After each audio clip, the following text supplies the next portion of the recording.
the National Socialist was a very largely technological regime. Nuclear war as the creation of technology. The gene modifying technology, biowarfare. These are all things that were either there or almost there, with the capacity to wreak unimaginable suffering on the entire planet because of the technology. That's not to say the technology is bad. It is to say rather that it must take its place relative to a higher order series of conversations. And what I absolutely want to insist on is that those higher order conversations, they're not mere intuitions. They're not mere, speculative. Oh, we can just kind of, consult the entrails of a goose or something. They're also not mere expressions of the arbitrary desire for power, because that's not exactly the central animating spirit.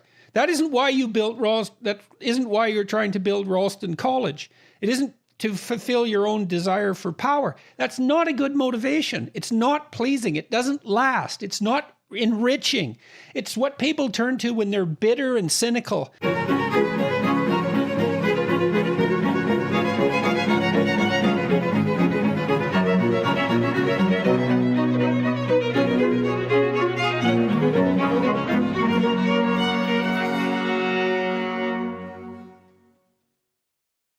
Hello, everyone. I'm pleased to have with me today Dr. Stephen Blackwood, who's the founding president of Ralston College, a newly founded university in Savannah, Georgia. Dr. Blackwood was one of the founders of St. George's Youth Net, an educational mentoring program for inner city youth in the North End district of Halifax, Nova Scotia, and was subsequently a teaching fellow in the foundation year program at the University of King's College, which is one of Canada's finest undergraduate institutions.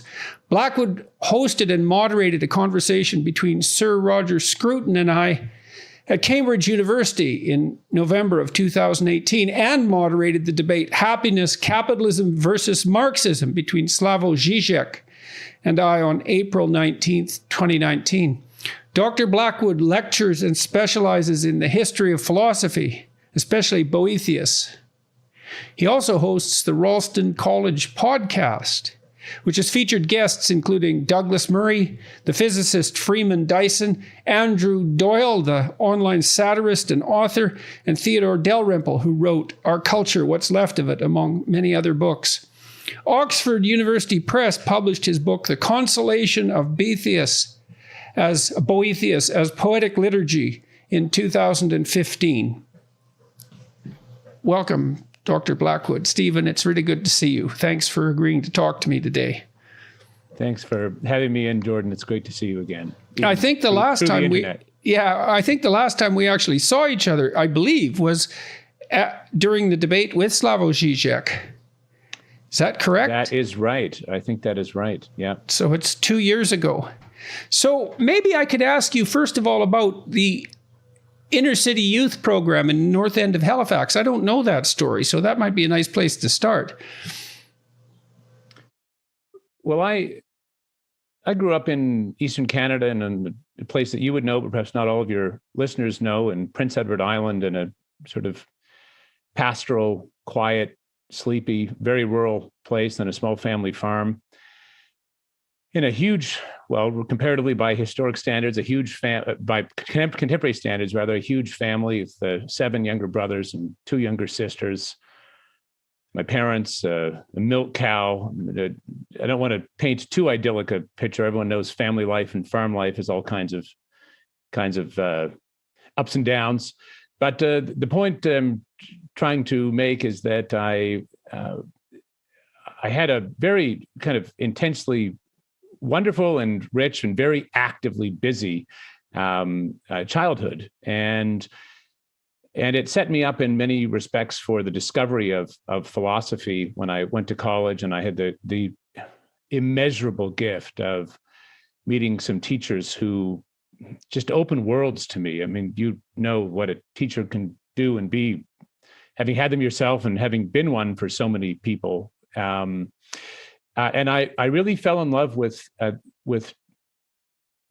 trying to think deeply about, fundamental matters. And not that I was particularly good at it by any means, but just that it was eye-opening for me to see that things I had perhaps intuited in my childhood about the nature of things in some deep sense. We all have these intuitions, whether through nature or music or love or family life or whatever, that there were ways of thinking about those things. And I spent quite a long time with some wonderful teachers, particularly in the ancient Greek and Latin and then medieval tradition, thinking about things, and particularly about the nature of the human individual, what it is really, what its realization is. Anyway, I mention all that because when I came to the end of my master's degree, I'd gone straight through, doing a lot of, thinking work in a wonderful community, it needs to be said. I just, I had kind of, in a way, had my fill of ideas, and I had kind of tapped out. I'd gone as far as I could in the theoretical at that point, and I needed to re-engage in I wouldn't say the real world, but in the more, the world of activity and action. And I had a dear friend and mentor of mine named Gary Thorne, who was the priest at an inner city parish called St. George's Church in Halifax, Nova Scotia. And he had been, with others, including one of my sisters, had been working in the inner city, thinking about, which was, I should say, a very rough and highly dysfunctional place. North end of Halifax or was, and in some respects still is, not least because of a absolutely catastrophic civic decision. There was a place in Halifax called Africville, Black community that, though perhaps was not entirely up to contemporary standards in terms of technology and things, was a vibrant place. Duke Ellington had played there. It was a flourishing community.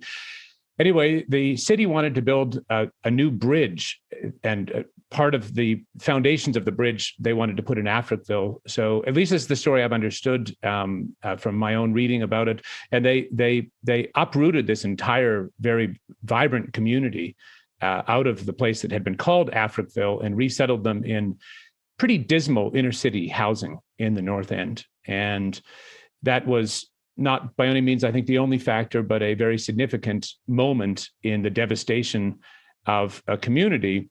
And when I was there in the late 90s into early 2000s, mid 90s to early 2000s, there were very many, pretty serious problems, from drug and alcohol abuse to prostitution, devastatedly broken families. And my friend Gary Thorne and others had been thinking about what modest, one doesn't think one can solve these really very serious problems, simply walk out and solve them. They're really hard. But what could the parish, that is, say, this community, do that might be meaningful?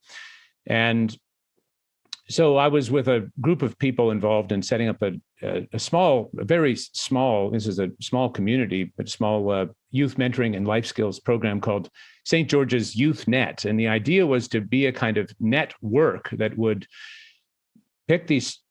help pick these children up when they fell, and to give them, well, our observation, Father Thorne's observation, had been over many years that if you wait until someone has already fallen through the cracks, it's in many respects, and this is a terrible thing to say, I know, but in many respects too late. It is very hard to reach people. Not that it's impossible. I believe in redemption. I believe in the whole possibility of things being turned around right down to the most, tiniest fibers of my being. But the point is that it is very, very hard to do that with someone who's 16 or 17 or 18, already fallen out of, dropped out of school, had a baby, whatever. So we thought about what we could do to expand the horizons of these children and youth of all ages, really, but starting with them as young as school age and working with them. And I won't go on at length about this, but what I learned was a couple of things that are still really, really with me today. The first is that the realization of the individual has to come down at a very fundamental level to the individual. Like no one else can live your life for you. No one else can kind of come in and just do it for you. That would deny all of the agency that is at the heart of human, fulfillment and the driving force of this is me. This me-ness of life has to come from me. And in a way, I think that's a standpoint that at some loose level, people would call the political right seems to understand that, there has to be agency is fundamental. And yet that is a totally incomplete standpoint at the same time, because, we don't simply throw children out into the woods and say, all right, come back when you're fully formed, writing books and playing the flute and fully able to take on the complexities of life. One of the things that's so striking to me is that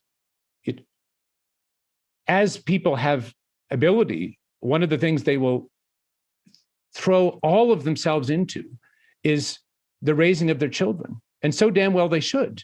My wife and I have not been blessed with children, unfortunately, but I was, as the eldest of a big family and having observed in my friends and many others, they will just give everything they can to carefully tend to the development of each individual. And they're not all the same, even in a single family. You can only have 2 children or 3, and they can be very different as day and night. And yet they will give everything they can to these, and so well they should.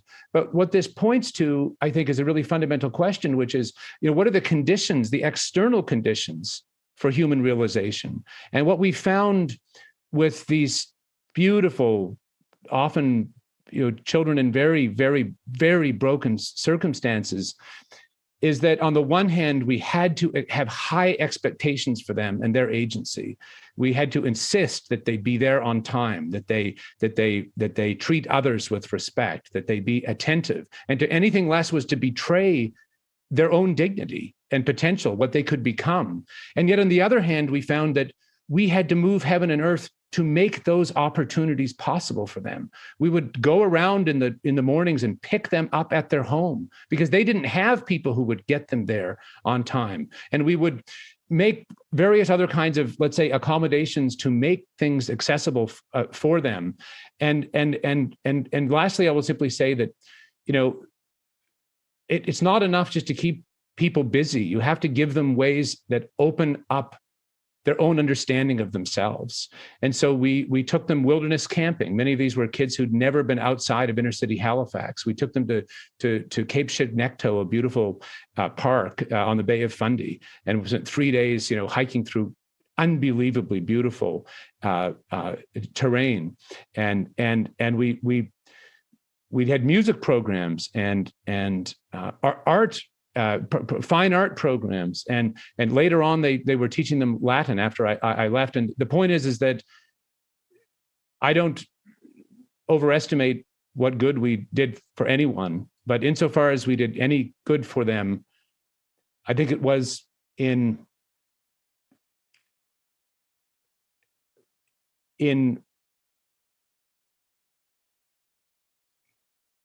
believing that, helping them believe that they mattered at the highest plane of existence, that they belonged to that highest plane of existence. It wasn't just enough to, learn technical skills, or as important as those are, or to know that you needed to come on time to have a chance in life, but that you were made, the highest and best things there are were made for you. So anyway, I've gone on rather long, but it was an important part of life, and I came to see things that are still groundingly important. It's an interesting conclusion to draw from that kind of work, because the latter part of that in particular was spoken like a true believer in the humanities. And I suppose we can transition our conversation to that. I mean, the first thing I'd like to ask you, though, before we do that is, you grew up in this rural community, you went off to college. What sparked your interest in philosophy? Were your parents educated? I mean, how did you come by the interests that you have? Well, I think it would be so interesting when you think about childhood and what really is formative. You don't make a kid a philosopher by reading him Aristotle at 6.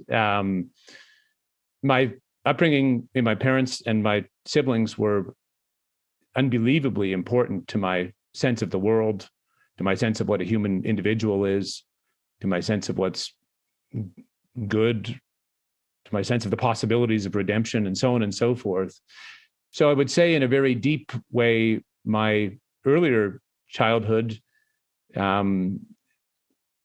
opened me up to be able to then later think about things in a more abstract or philosophical register.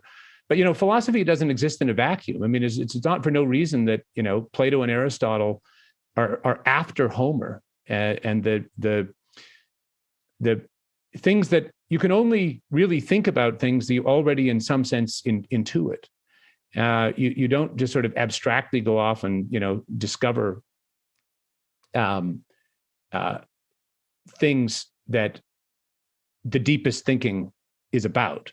You have to already have them in some form. You have a sense of, well, you could take anything. You can take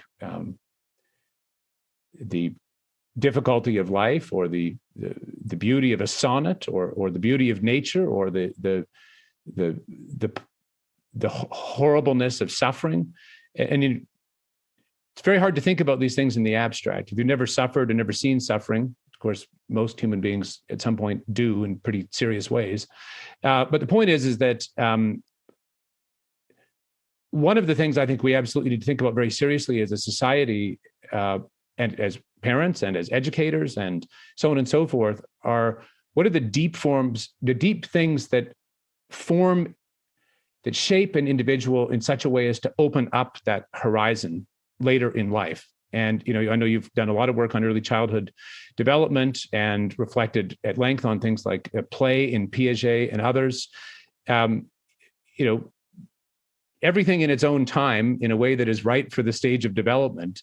But what I'm saying is that I had some very deeply formative encounters with things that I think are of a very, and I think they're not exclusive to me. They're universal human realities. But I had the privilege of encountering some of them in my youth in a way that then, when I went to college, I went to this place called King's College, founded in 1789 by loyalists who went north from New York at the time of the American Revolution, from an earlier university in New York called King's College, which at the time of the Revolution was renamed, or just after then, renamed Columbia. But the Loyalists went to a more northern colony at that time. Of course, this is all pre-Canada, and they set up King's College.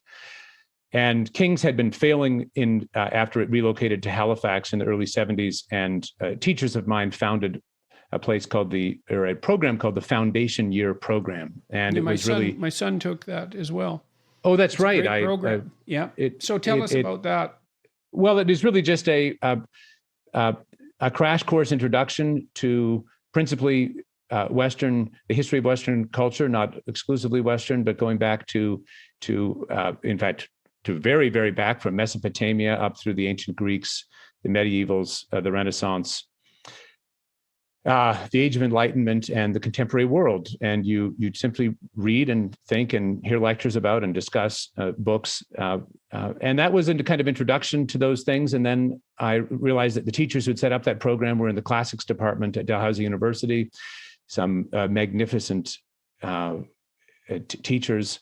And I spent the next 3 years doing a bachelor's in classics and then a master's there. But that classics department, I should add, was particularly strong in the philosophical, let's say, the big ideas that were moving in that period. Not that learning languages and things didn't matter, but they were particularly strong in those careful readings of texts that really can change your life if you attend to them. So I, in my early days of my undergraduate degree, I encountered people who were reading these texts and saying things about them that enabled me to understand the things that I had perhaps intuited when I was younger in a more self-conscious, rationally universal frame, which is, of course, what philosophy is. So I've been thinking, well, you've been talking about something that I've been writing about, and I've been working on this for a long time. So I'm a behavioral psychologist, and so behavioral psychologists are eminently practical. We tend to break things down to the smallest applicable unit of action, right? So if you're trying to help someone move somewhere better, well, you want to figure out what better is, but then you want to decompose that into actions that are likely to be undertaken, and those might be very, very small actions. And I've been thinking about the question of the meaning of life, and the first objection, I suppose, arose in my mind was an objection to the question itself, because there might not be a meaning in life. There are places where people derive meaning, and you can list them, and it's useful practically if people are thinking about how to organize their life, if they're unhappy and they want to know how things might be better. I mean, my observation, and obviously not only mine, is that people generally need to have a career or a job to keep the wolf from the door, but also to engage them productively with others, which is a primary source of meaning for conscientious people and for creative people alike. You need to pursue your education to flesh out your intellectual capacity. You have to take care of your health, physical and mental. You need an intimate relationship. You need a family. You need friends. You need intelligent use of your leisure time. You have to regulate your susceptibility to the temptations that might lead you astray, drugs and alcohol and perhaps pornography and those sorts of things. But then there is a core to all of that around which these more practical endeavors arrange themselves, and that's something like attention to the spiritual or the philosophical domain or the religious domain. I think you can, in some sense, put all those together, and that might be, well, it might be the attempt to answer explicitly, or at least to address the question of, well, what is all of that practical life in service of? And you said, for example, that when you were working with the inner city kids in Halifax, you were trying to help them realize that they were meant for the higher things and vice versa. And someone might ask, well, why bother with that when you can just bother with the skills? And it seems to me that the answer is something like, well, we all have to make decisions about how we're going to behave in life and how we're going to act ethically. And if you help people understand their relationship to what's ultimately noble, then you can help them fortify their resolution to do good in the world instead of to do harm.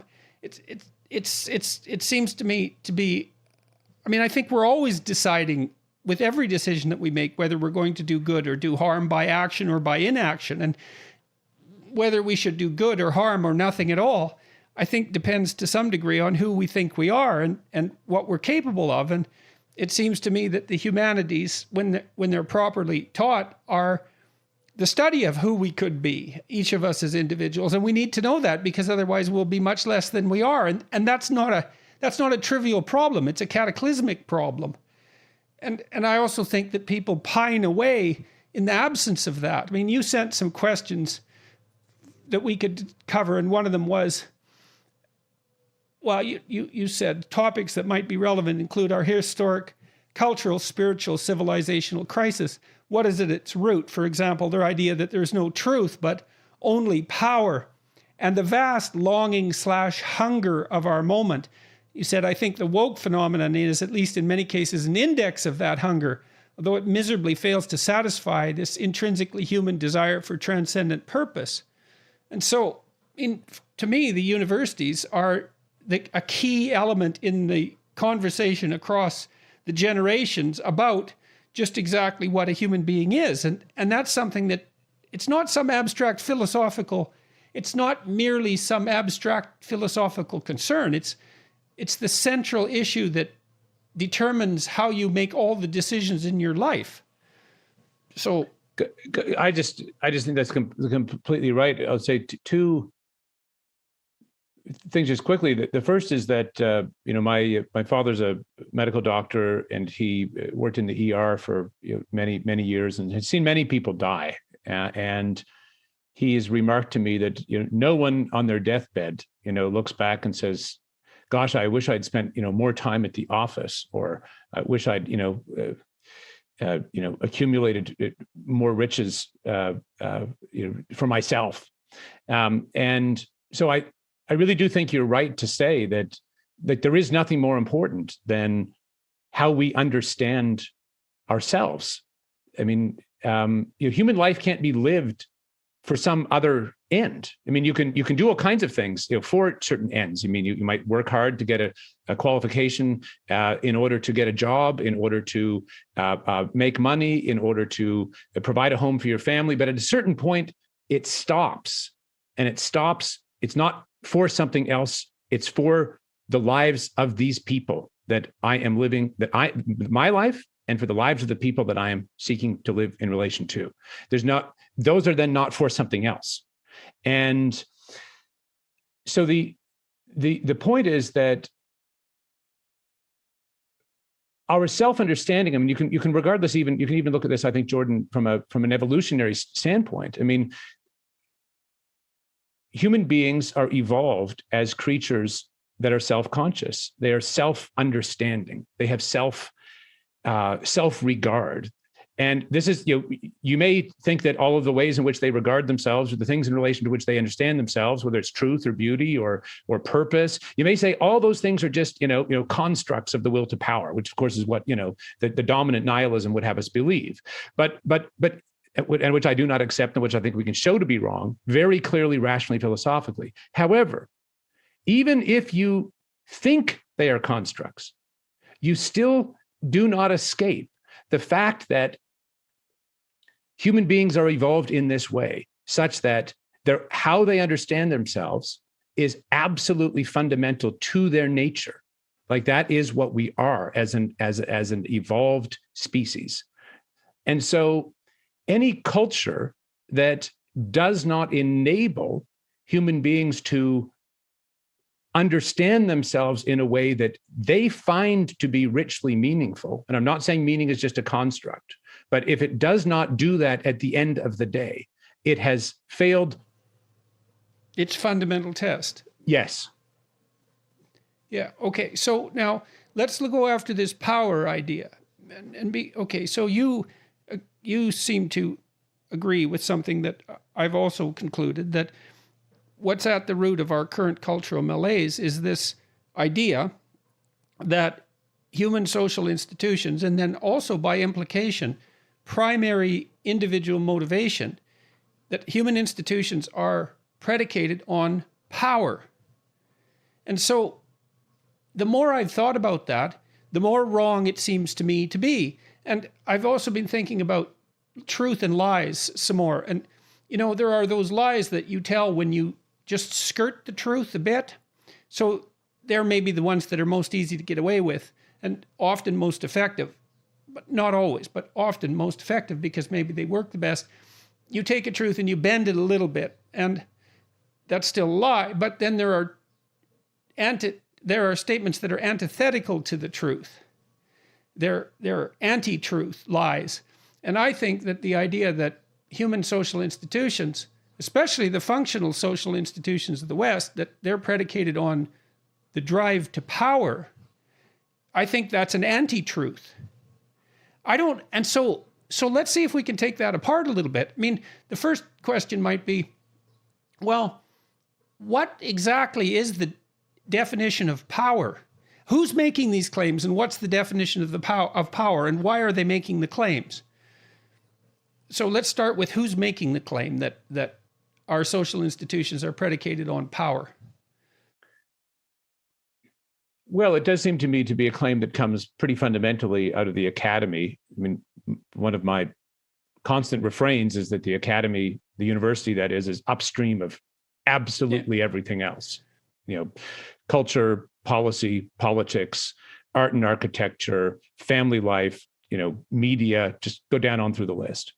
And I think that these narratives or frameworks are proceeding fundamentally out of certain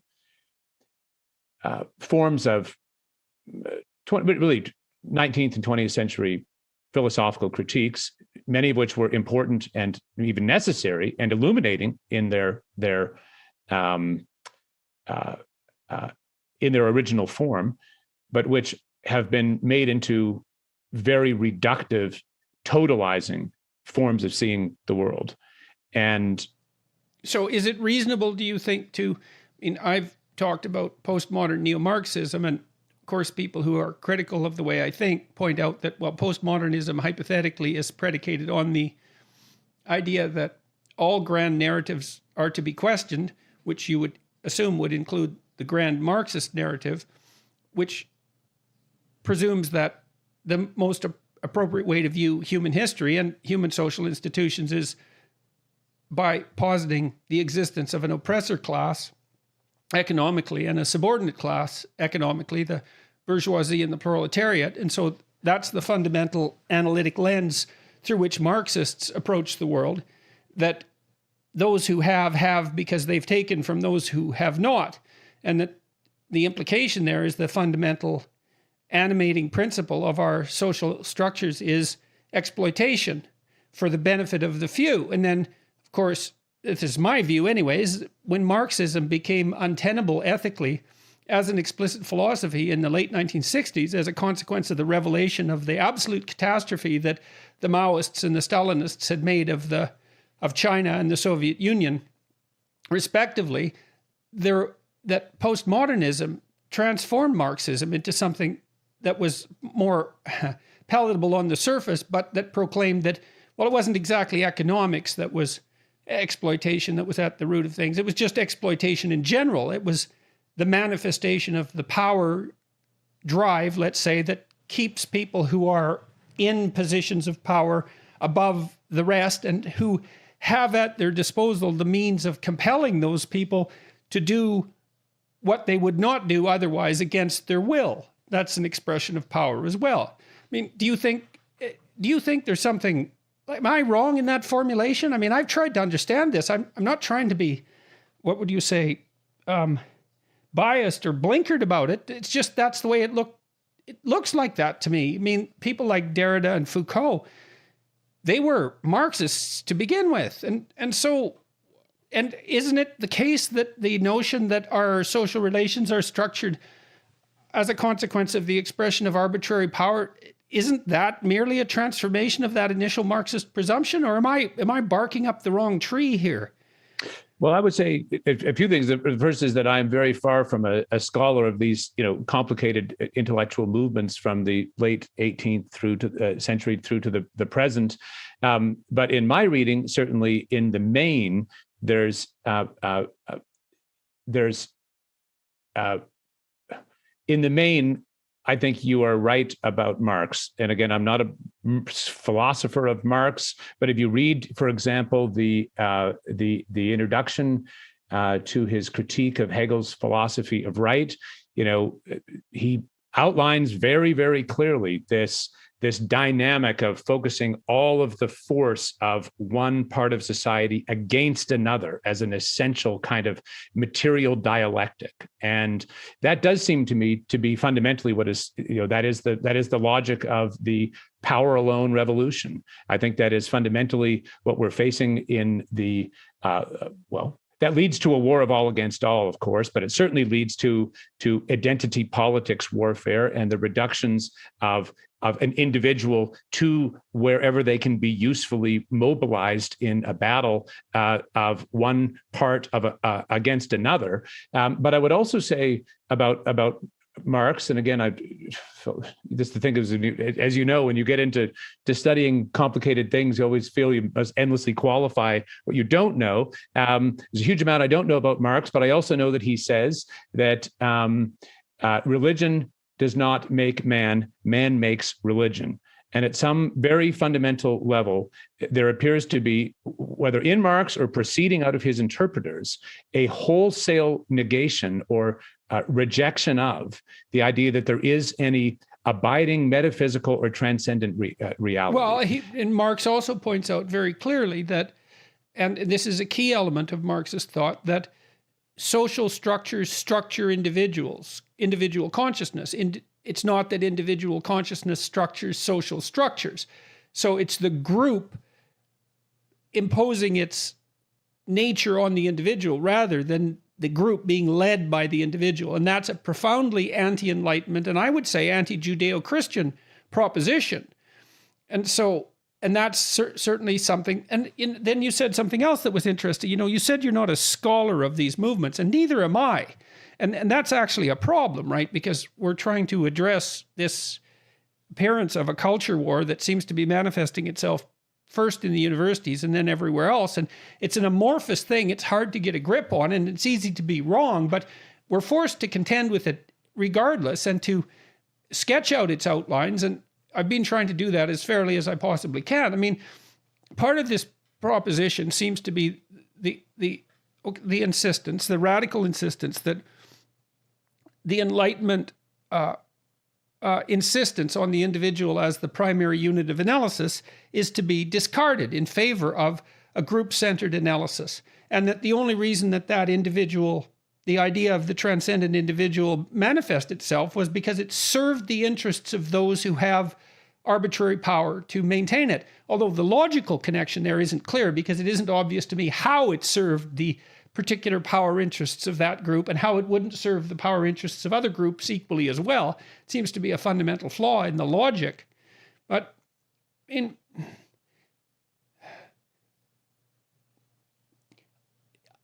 I've been thinking about my own experience with social institutions and my knowledge of how people develop as well as how children develop. And the first thing, or part of that, is that all the developmental literature suggests that the use of aggression, which is what you'd expect to be developed if power was the fundamental organizing principle of social institutions, you'd expect that aggressive children would do better than non-aggressive children.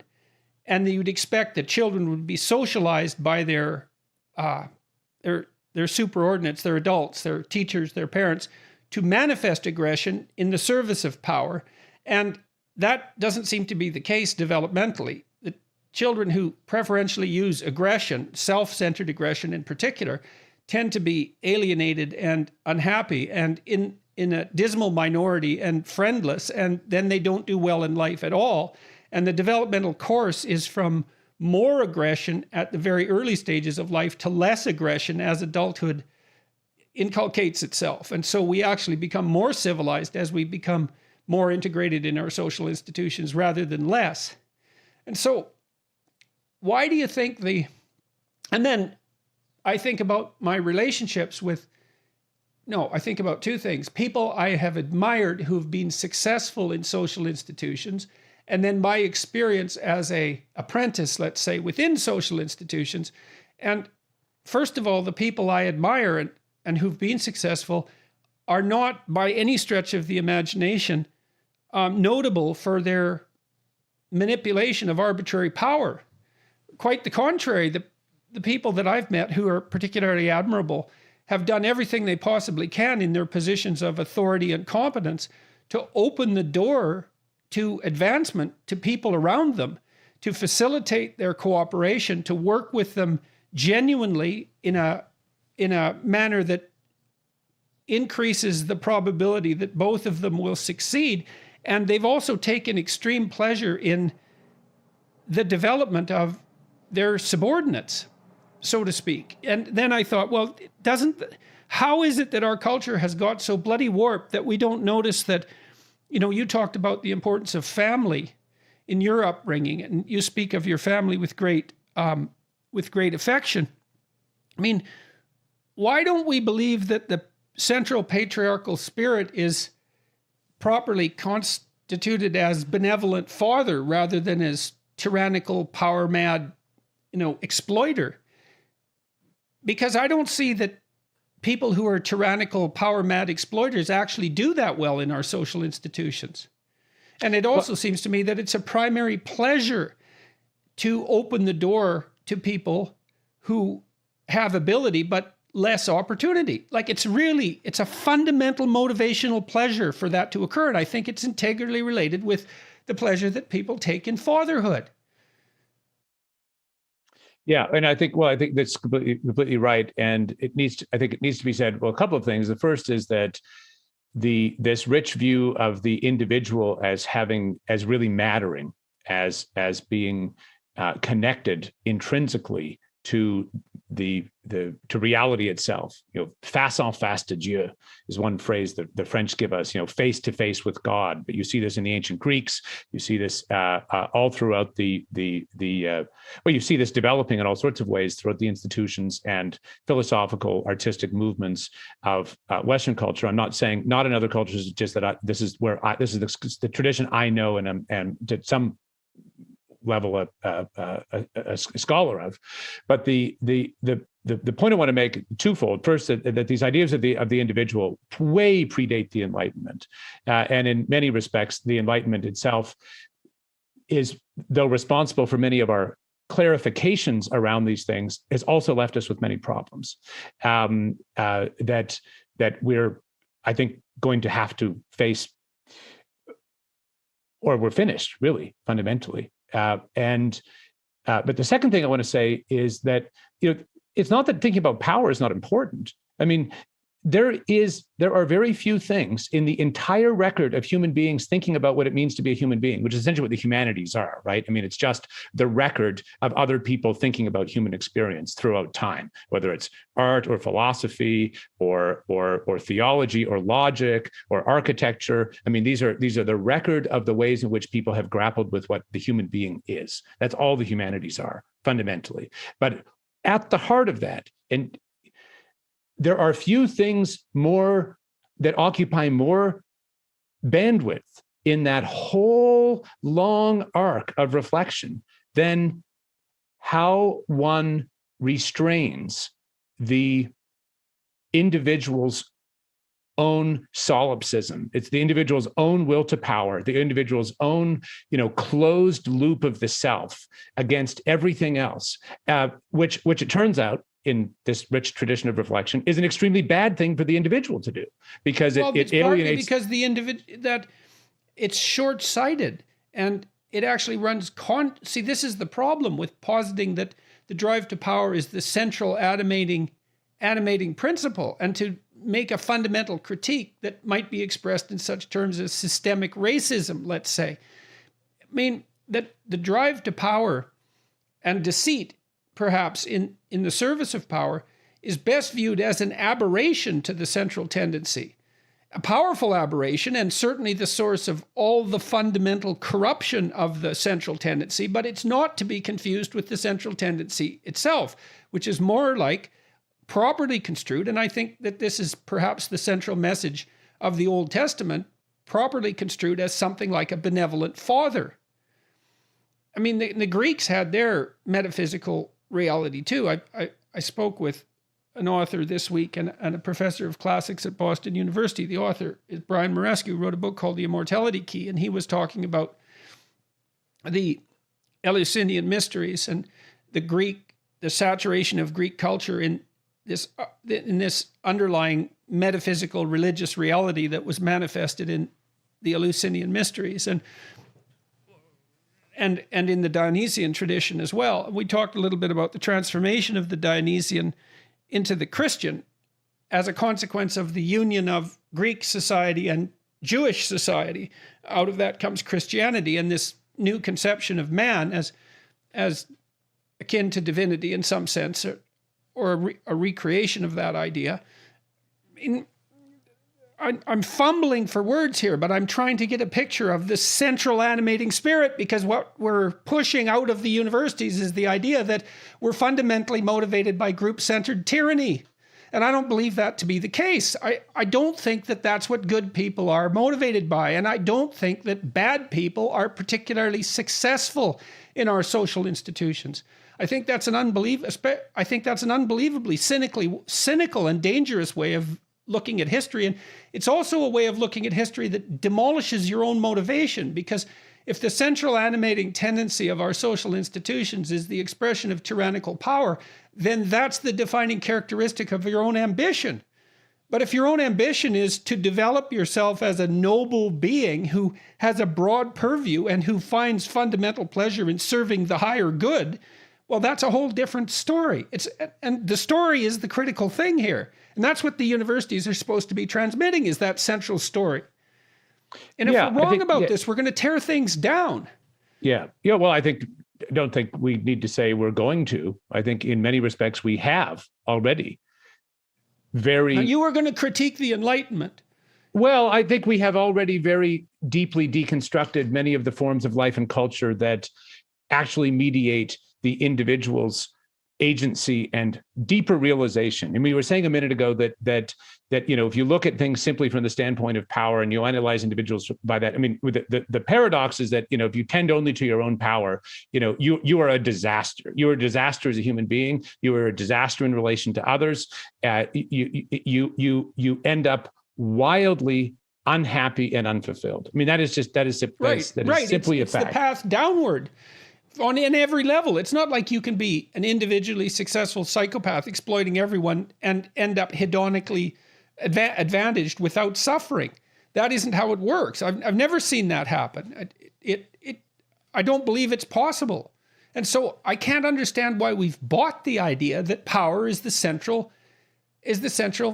animating principle. Like, what the hell? And why have it? There's an envy in it. There's an envy in it that I can't quite put my finger on. It's related in some sense to this. I've noticed that in the universities, whenever I worked with business people, for example, a lot of my peers would become upset with me. And I always wondered why that was, because my sense was, well, there was just as many good people and bad people in business, let's say, as there were good people and bad people in academia. And it was just completely foolish to draw an arbitrary line. But it had something to do with envy. And I was talking to Paul Rossi, the New York teacher who got nailed for standing up against the importation of critical race theory, let's say, into the private schools in New York. And he talked about the attraction that postmodern theory had for him when he was an undergraduate. He wanted to be a writer, but he didn't really have the talent as far as he was concerned. And along came the postmodern critics who were tearing literature apart, and they appealed to his resentment and his envy because they were tearing apart, an ideal he couldn't reach. And so it was very much reminiscent for me of the story of Cain, who became resentful and bitter because his sacrifices weren't accepted by God. It's a fundamental story of human beings, really. And so there's this envy that's driving us to misinterpret our institutions and to be careless with them. And the universities seem to be leading the pack. I would say more than leading. Yeah, certainly leading, racing onwards. I think that one of the terrible ironies of this standpoint is that it becomes guilty of the very things that it accuses in others, and so it violates our institutional life. It violates our whole relation to the past. It violates the individual. That is to say, when you drink the Kool-Aid of there being only power all the way down, you are in a grim world.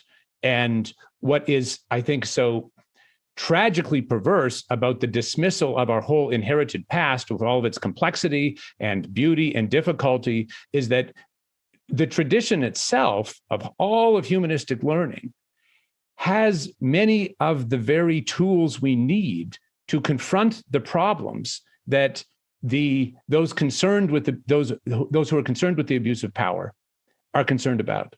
And so and I think revolutions often work in this way, is that the first thing they need to do is alienate the entire record of the past from the present, because that's the basis upon which you bring in the brave new world, through your own manipulation of power and system and so on and so forth.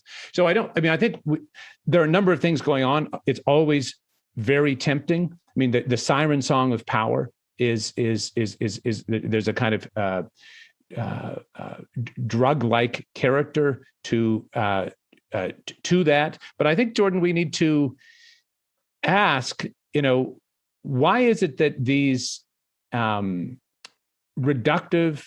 inadequate, manifestly ahistorical, irrational, utterly, low-grade kinds of analysis have become so dominant?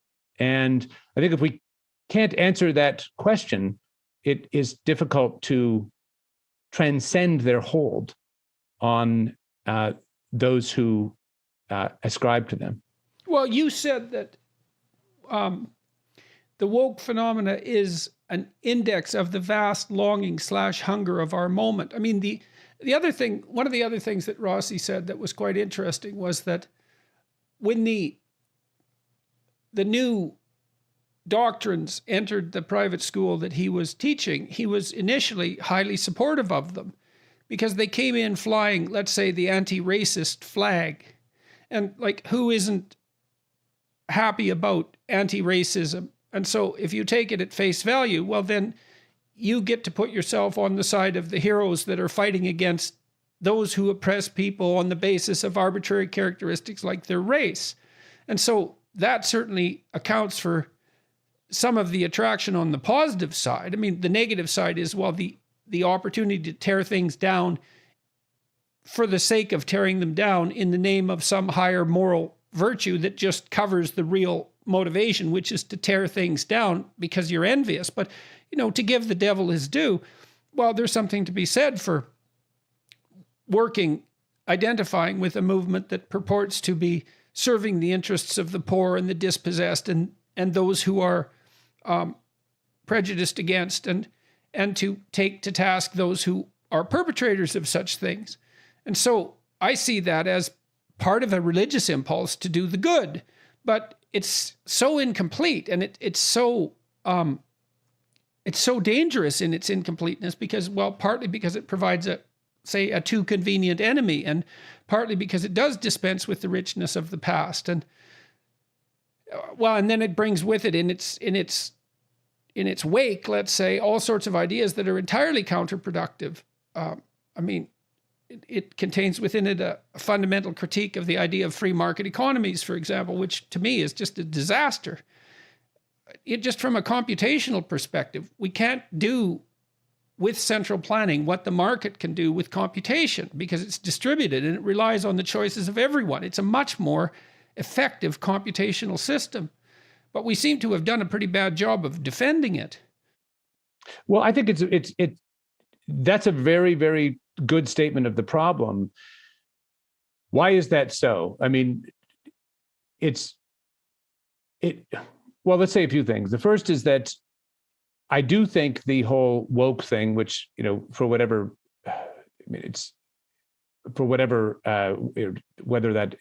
what that word even means is, I think, is a good question to dig into fairly carefully. But I think it is an index of a search for meaning in a deep sense, at least for many. Of course, there are many people who just cynically take things up. They know it's a power move. It's a power political move. They know what they're doing full well. It's wrong. It's reductive. It destroys people's lives. We know that's what's at work. There are always people who will do this. But in a much larger sense, I don't think that's an adequate analysis. I think that at a larger level, it is an index for a search for meaning. And we, I think, need to remember Aristotle's fundamental insight into the human psyche, which is that, you know, one is only ever moved by some kind of a perceived good. That's why for Dante, you know, you go down to the bottom of hell, which is just an allegory for him about this life, not a vision of the afterlife. You know, things are frozen. There's no movement at all because the good of intellect, or even any perceived good, however limitedly or obscurely perceived, is gone. It's just frozen.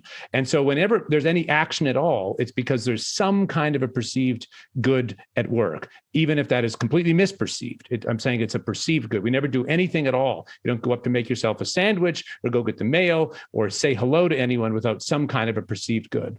So the second thing I would say is that I think we need to think of times when there is a significant, therefore, we need to think about times when there is a significant amount of momentum behind something. It could be National Socialism in the 20s and 30s in Germany. It could be the movement to Scottish independence in our own day. It could be the so-called woke movement, Black Lives Matter, whatever lens we want to look at this from. We need to really honestly ask ourselves the question: what is moving in this? And I think it's clearly the case that from what I understand about the formation of the complicated historical movements that led to the Second World War, that there was in Germany, at least I would be very surprised to learn this is not the case, a vulnerability to and an ideological standpoint that gave a defining collective purpose. And that seems to me to indicate a lack of that not being done in a better way. You could say the same thing, I suspect, about Scottish independence. Is it really that Scottish independence, or is it that... Well, if you were in Canada, in Quebec, and you were a lapsed Catholic, a French lapsed Catholic, you were 4 times as likely to be a separatist during the separatist, uprising, say, in the 1980s and 1990s in Canada, or 1960s through the 1990s. The Gallup poll indicated that. And so... Quebec was the last place in Western Europe, in some sense, that, so to speak, where Catholicism dissolved. And that didn't happen until the late 1950s. And it was instantly replaced by a radical nationalism, which really, I watched it from the outside. I was in Quebec for much of that. It was impenetrable. You could see that it was a displaced religious doctrine. The state had taken the place of Christ. That's the simplest way of putting it. Well, that's a great historical example. I think that at a minimum, what many people perceive in these sort of so-called woke movements is at least some incipient or inchoate vision of justice, that, the least of these among us matters. The different among us matters. Now, of course, I think that the standpoint that is through which these things are viewed is completely tragic and unfulfillable, unable to fulfill the very ends that it seeks to bring about. But the conservatives and free market lovers and all these people very often lament the fact. They say, why is it that this, we call it the left, call it whatever you want, seems to beat us on the moral argument every time, despite the fact that we know that our systems and the ideas that we espouse historically have been shown to be superior to the very values that the so-called left is beating us at. And I think that this does raise the fact that I've been reading Tupi's wonderful coffee table book. I know you had a wonderful conversation with him recently about how much better everything is getting in absolute terms. Yeah, in absolute terms. And this is a wonderful. It's a very important book. These are wonderful achievements. We should all rejoice and absolutely face them and be glad for them and the things that they will make possible. But it is also very interesting to note what is not in Tupi. There's no talk about beauty. There's no talk about architecture. There's no talk about cultural achievement. There's no talk about, let's put it this way, there is no talk about many of the things that are most fundamental to the meaning in human life. And that's not to degrade or denigrate the achievements that are being spoken about there, but it is rather to say that if your metric for human flourishing is, do we have enough to eat, and are we not getting rained on? And you go through these lists of kind of fundamentally material things, all of which are fundamentally important, and not only because they're material, because there's also a spiritual dimension to those things for human beings. But the point I'm making is that you see the same thing in Steven Pinker's work, like the blank slate. I hope I've got this right, because I've read a couple of Pinker's books. But one of the things, so he thinks very much like Tupi thinks, and he wrote the Better Angels of Our Nature, if I remember correctly, as well, showing that human aggression has decreased substantially over the last number of centuries. But all of the qualities of humanity that you describe are they're parsed off near the end of the book into a single chapter, as if they're just secondary side effects of some more profound rationality, let's say. And it's the rationality that's concentrating on material well-being. And I don't have anything against material well-being and the elimination of privation, but there is, and it's interesting that you make that comment about Tupi's work, is that the spiritual dimension, it's like the list of what should be attended to have a meaningful life that I listed at the beginning of our talk. At the end, I capped that off with some attention to be paid for the spiritual or moral or religious element of life to bring everything together.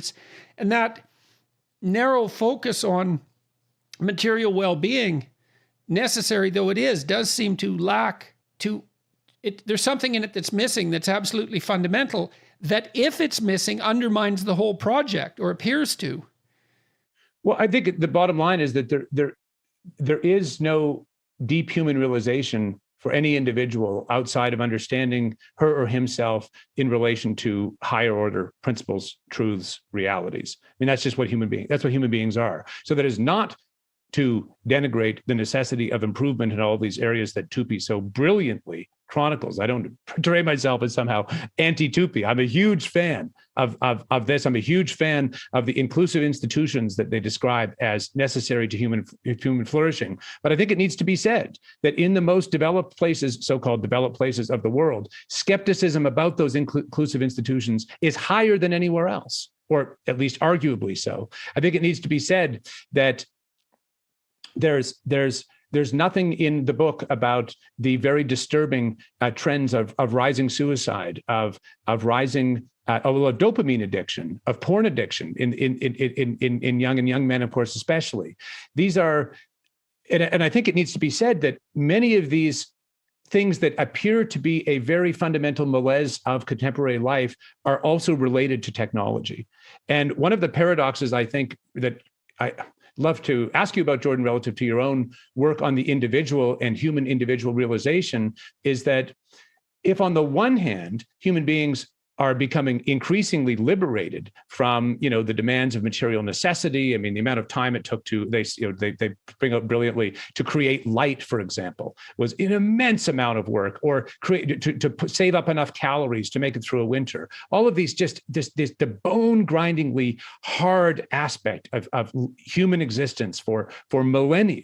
Then we are very rapidly in the last 2 centuries, now almost every human being in the planet, not everyone, but the vast majority, are living at standards of living that were inconceivable by anyone just a few centuries ago. So these are amazing achievements. But it also needs to be said that insofar as, if on the one hand the individual is being liberated from these those bone-crushing realities, at the same time it does appear to be a key aspect of modern life that individuals are finding themselves less connected, more alienated, and that the very technology in some respects that liberates them also appears to homogenize in a kind of globally reductive way, such that, as human life is lived on the ground, the frame in which it's actually lived and in which meaning is derived, that has become more distant,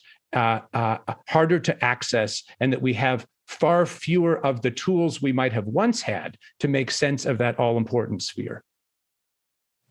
I've talked to Bjorn Lomborg and to Matt Ridley and to Marian Tupy and to other people who are deeply concerned about continuing to make absolute privation, let's say, a thing of the past, and to many people as well who are hoping to ameliorate relative privation, which is more the concern of the left, as you already pointed out.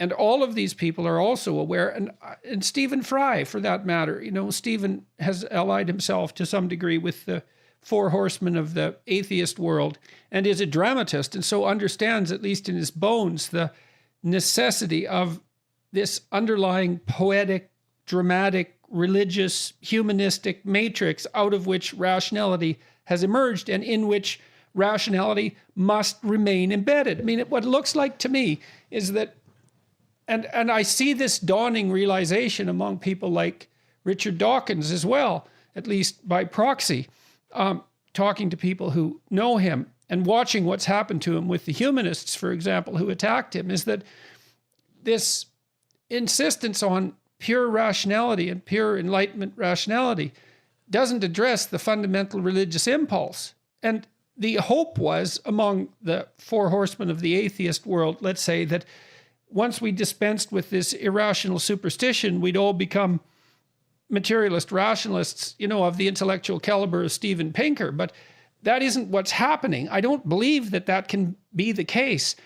What happens instead is that all sorts of things that religion should be separated from, the higher life, the spiritual life, the religious life, all of that falls down a level or two, and pure politics becomes contaminated with the religious impulse. And then it becomes totalizing. And that looks like a catastrophe. And so it seems to me that we need to pull up the spiritual domain again, to parse it off as a separate field of what? Endeavor, study, hope, to give it its due, and that's the role, at least in part, that the university should be playing. Instead, they're tearing things down. Yeah, and I mean, I think it needs to be said. I mean, these technology is an amazing tool. That's what it is. It is a tool. It does not have a moral value in itself. You know, there's no question that it largely, well, it is morally in what is the word I'm looking for? It doesn't have a moral determination intrinsic to itself.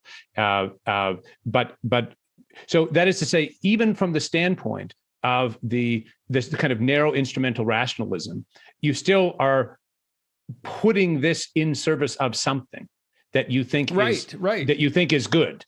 You know, it's good to feed people, but you have to ask yourself, why do we think peace is better than war, or why is it that forgiveness is better than vengeance, or that unity is better than disunity, or that beauty is better than ugliness? This is a point that I know we both are very keen about. Maybe we can talk about beauty in a minute, but the point I'm making is that is twofold. So that's relevant to that central animating spirit of mankind, let's say, because that central animating spirit accepts all those propositions that you just laid out as givens, that beauty is preferable to ugliness, that unity is preferable to disunity, that life more abundant is preferable to privation. And that's all part of our central ethic. And that's part of the central ethic of our properly functioning institutions as well. And it's part of the central ethic that enables us to communicate about what's good and what's evil. And it's part of the central ethic that allows our consciences to torment us when we deviate from that path. And that's not merely a matter of aberration from a central power drive. Yeah, I mean, I think there's a real question, the West, the world at large, could very easily become a technological order set over a moral vacuum.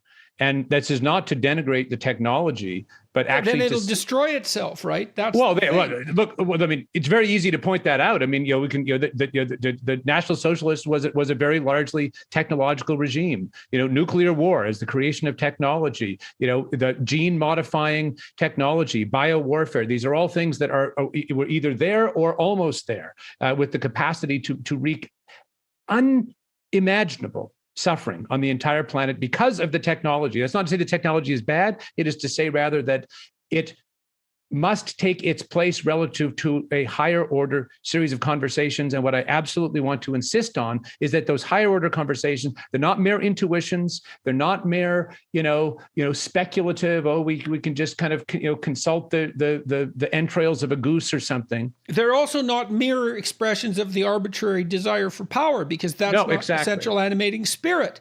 That isn't why you built that isn't why you're trying to build Ralston College. It isn't to fulfill your own desire for power. That's not a good motivation. It's not pleasing. It doesn't last. It's not enriching.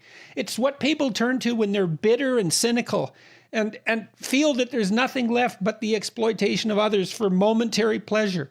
You can't be more cynical than that. And so then we also have to ask ourselves, why the hell did we get so cynical about ourselves? It doesn't, I mean, Gosh, look, that is such a good question. Do you remember in that debate with Zizek, there was a piece that we're going to clip out, but it's part of something I already clipped out of a 15-minute piece of that debate. I talked about the Communist Manifesto as a call to bloody, violent revolution. And a significant proportion of the audience, who were obviously pro-Marxist and had come to hear Zizek hopefully defend their hero, cheered and laughed when I talked about bloody, violent revolution. And, it's also the case that once you make the look, I've been trying to understand, for example, when the left goes too far. Where's the cutoff line? It's very difficult to draw. But the problem with the insistence that power structures everything is that as soon as you insist upon that, you can't help but justify your own use of power. And then that, for me, as a psychoanalytic thinker, let's say, then that makes me suspicious that perhaps that's the motivation for the entire bloody argument. It's like, well, everything's about power, so it's perfectly fine for me to express power in whatever way I see fit, especially if I'm serving the oppressed or I'm serving some higher moral order. But really what I'm trying to do is to find a justification for my expression of naked power. And you could see the enjoyment in the crowd when that phrase about bloody violent revolution popped out. It's like, yes, it's really, that's what you want. And who is it exactly here that's animated by the desire for power? And so, I mean, is the driving force behind the insistence that all our social institutions are based on power the desire to justify power as a political weapon? That is indubitably a significant part of the attraction, though I think it takes its strength fundamentally morally from the perception that this mode of analysis can help us redress suffering. You insisted earlier, and I was speaking with someone else who made the same case very recently. I can't remember who it was, but it'll come to me. That there's no impulse to action without a drive toward the good, but I'm not so sure about that. I think that people can become hurt enough and bitter enough and resentful enough so that they are driven by the desire to make things worse, that there isn't a good in mind. Certainly. But that's, I mean, I know absolutely. But I mean, there's a, however misperceived, there's some end in the activity. I'm not saying it's a good move. Why couldn't the end just be like, because I've thought about Hitler in this regard too. It's like, there's this old psychoanalytic dictum that Jung, I believe, formulated. I haven't been able to find exactly where he stated it, unfortunately, but the gist of it is that if you don't understand the motivation for something, you look at the outcome and you infer the motivation.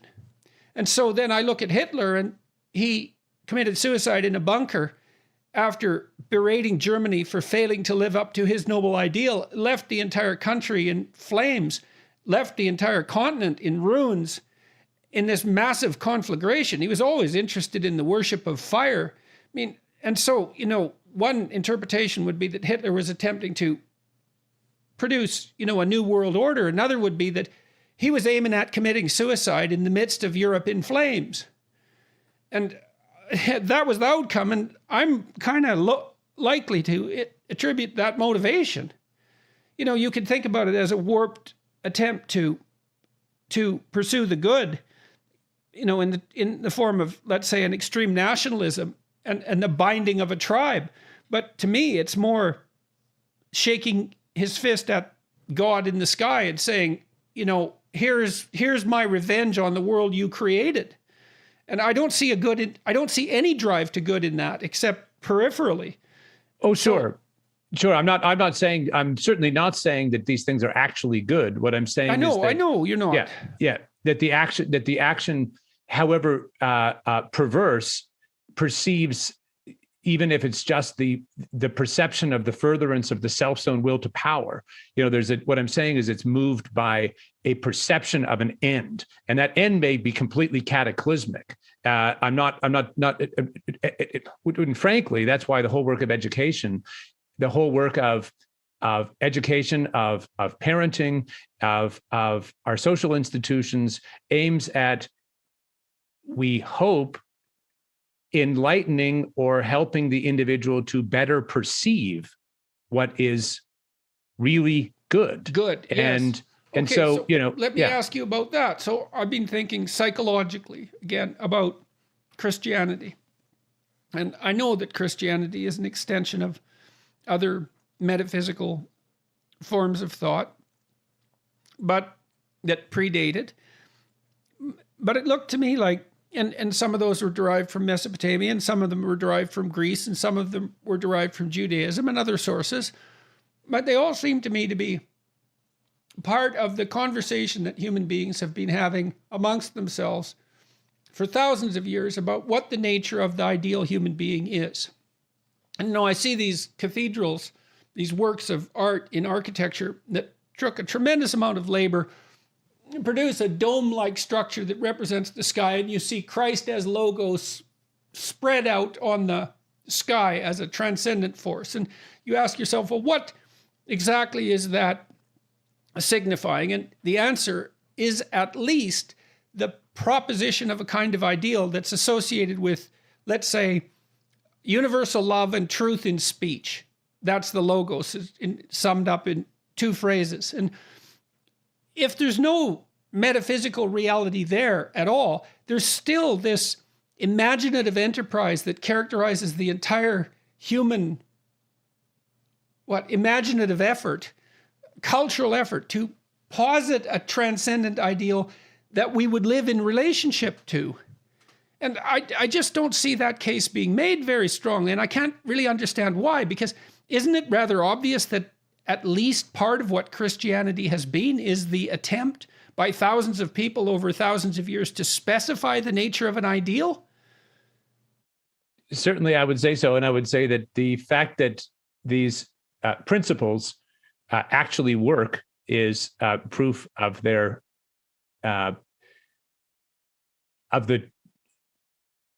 proof of there being true accounts of what the nature of the real is.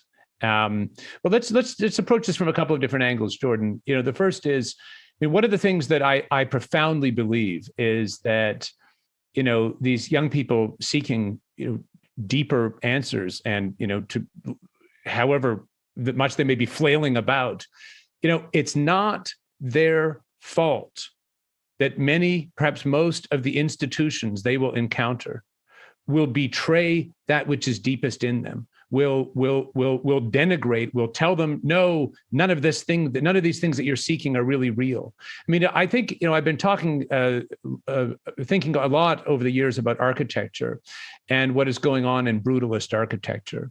And it really does seem to me that in brutalist architecture, to live in relation to brutalist architecture, it is as if you had a parent that said, you're nothing.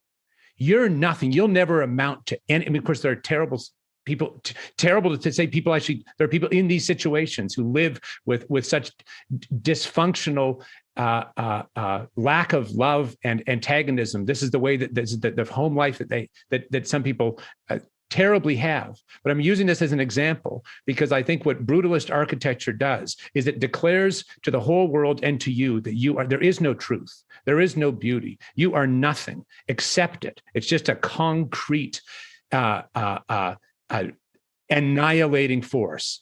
And you see this culture of repudiation. I mean, here in not here, you're in Canada, I'm in the States, in Savannah now, but the Chateau Laurier, I think I misspoke recently, called it the Frontenac, which is in Quebec, but in Ottawa, the Chateau Laurier, there's been a desire to expand this sort of beautiful sort of neo-Gothic building.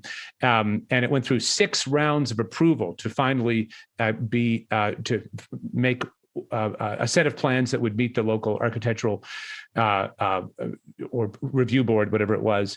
And I thought, well, it can't be that bad. It's gone through that. And I mean, this structure is abhorrent. It looks like a cross between a Verizon server farm and an American penitentiary. I mean, it is just it is a declaration that there is no higher order. In Edinburgh, they're tearing all those out. Edinburgh is an unbelievably beautiful city.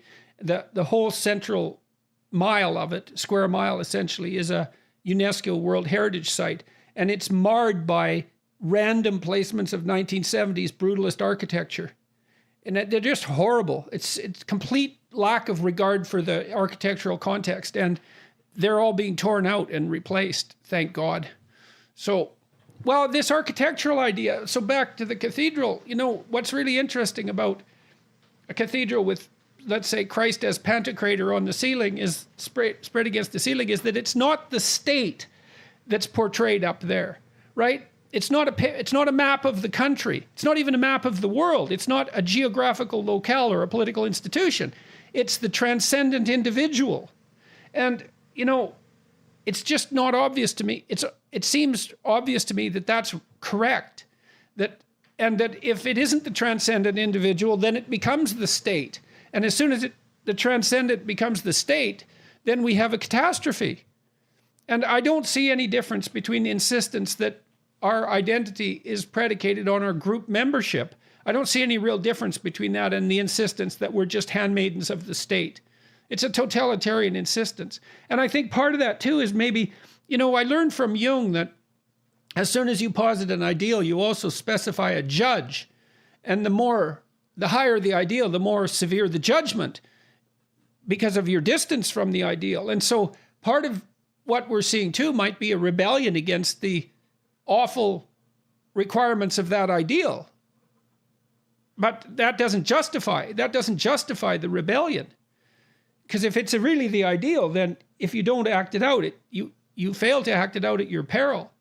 And then we need to have a serious conversation about the metaphysical, about the practical implications of the idea of this ideal. I mean, if we've had this conversation about the transcendent individual as the ideal against which we should all be judged and to which we should strive to emulate, is there any relationship between that ideal and the structure of reality itself? Because that's the $100 question, so to speak. We have a human ideal, and you could say merely psychologically, maybe even merely biologically, that's something we originated, that's part of our biological nature, that's expressed in this ideal, and it's nothing more than that. But you could also say, well, perhaps it is something more than that. Perhaps it's reflective of the structure of being itself. I mean, it depends on our position in the cosmos. We are self-conscious. We are that which reflects being itself, or perhaps even makes it possible. It's not that obvious what our role is.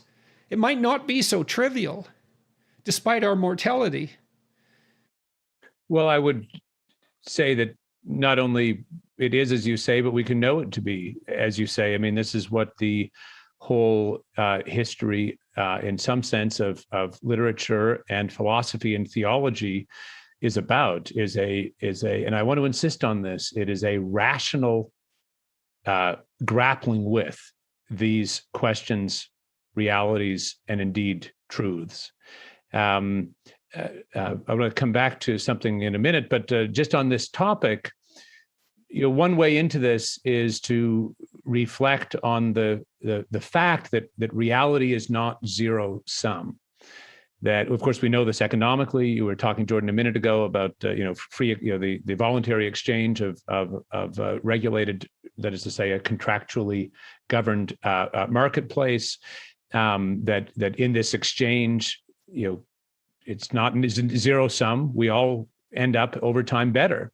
But you also see this naturally in the evolution of the diversity of species, of languages, of cultures.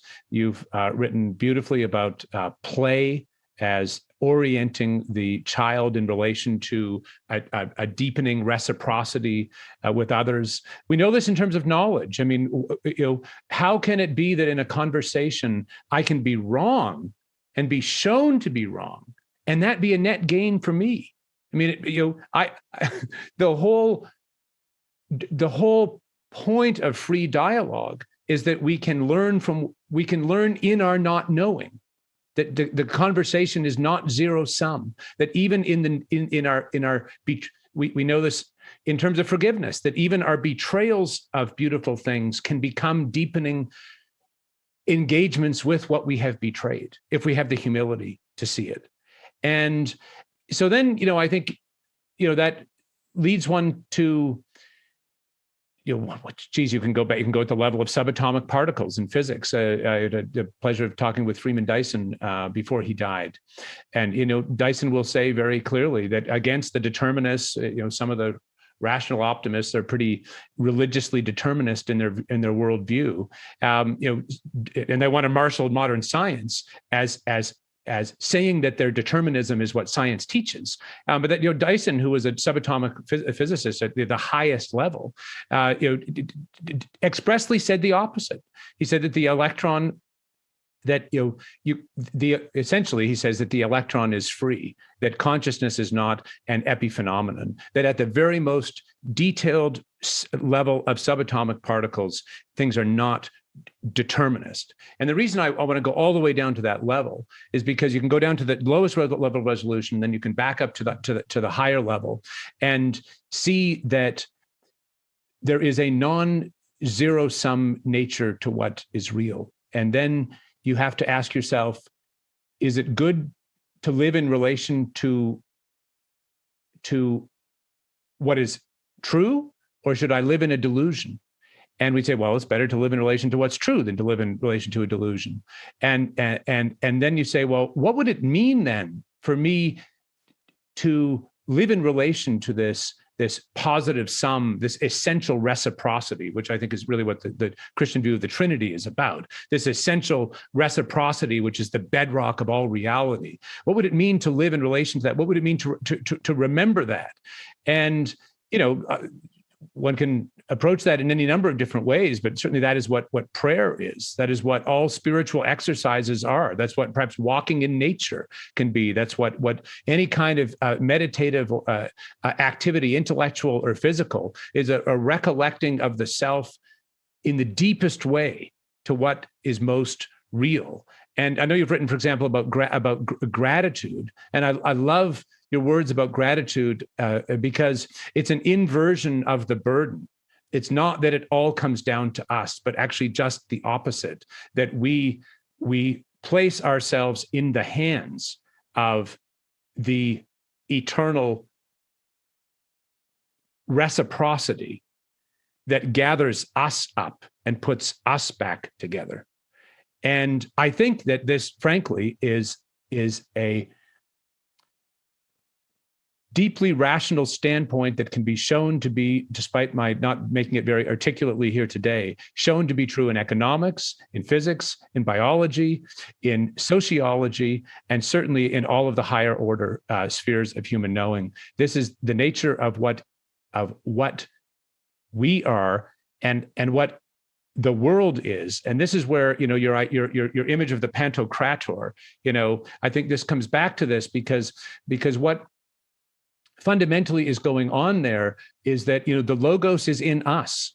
It's actually in us. That's why when you talk about the divine significance of truth and speech, that, we are made to understand ourselves in relation to the whole. That is an intrinsic human need and an intrinsic human ability. And I think that this is where my life is about trying to, in whatever small way I can, open. If the nihilists darken the horizon and close off in the way that brutalist architecture does, close off what we're allowed to become and understand ourselves as, then I think the work of our time is to open it back up. And that is really what the humanities are fundamentally about. You can go back to, one of the things I despise about the current structure of the academy is it acts as though, these things are just for the few. But, you think about, Homer. I mean, Homer was the mode of educating the Greeks for, 1,000 years. The Pantheon was right there on the highest hill where everyone could see it. Same with Gothic architecture. J.S. Bach, perhaps the greatest musician who ever lived, was a parish church musician. Anyone, I presume, could walk in the doors and listen to his cantatas. I mean, Dickens, when Dickens wrote, I've heard recently, people would line the docks to wait to see what was the next, what was the next installment of Dickens. And so what I think, most fundamentally is that the antidote to the spiritual crisis, civilizational, cultural crisis we're living in is really fundamentally simple in it. At least it's what we can state it as, and that is to open the horizon again, to turn the lights back on. And what that means is to turn them on so that individuals can better come to understand themselves in relation to these higher order realities in the image of which they are made and in relation to which their fundamental realization essentially depends. So there's critiques of, let's say, thought in relationship to the ideal, the Freudian critique of religious structure, that it's infantile. And perhaps that's a consequence of the hypothesis of the divine afterlife that awaits us all. Freud regarded that as an infantile response to the reality of death. And then there's the Marxist criticism that religion only serves power and it's the opiate of the masses. But it's striking to me how poorly the alternative position has been defended, given its unbelievable power. I mean, look, we all seem to recognize within ourselves that we have moral culpability. as far as I can tell, because I've never met anyone who hasn't tortured themselves to a tremendous degree as a consequence of their own perceived inadequacies in relationship to the ideal. I see that people take the deepest pleasure that's possible in life in the facilitation of the development of others. I don't believe that. I believe that's wisdom to notice that, to say, well, it isn't the service to my momentary desires for pleasure or even comfort for that matter, where I'm going to find the deepest significance, life-sustaining significance that keeps me away from nihilistic hell and the desire to destroy and hurt. It's going to be something like service to the greater good, and primarily in the form of, well, other people in their longest possible term interests, and that we have not only a divine responsibility to do that, but a divine capacity to do that, that if not manifested, cripples us spiritually and physically, for that matter. And I mean, the ultimate significance of that remains unknowable, but I don't see any logical flaws in the proposition. I mean, I looked at the manner in which the Mesopotamians built their savior, Marduk.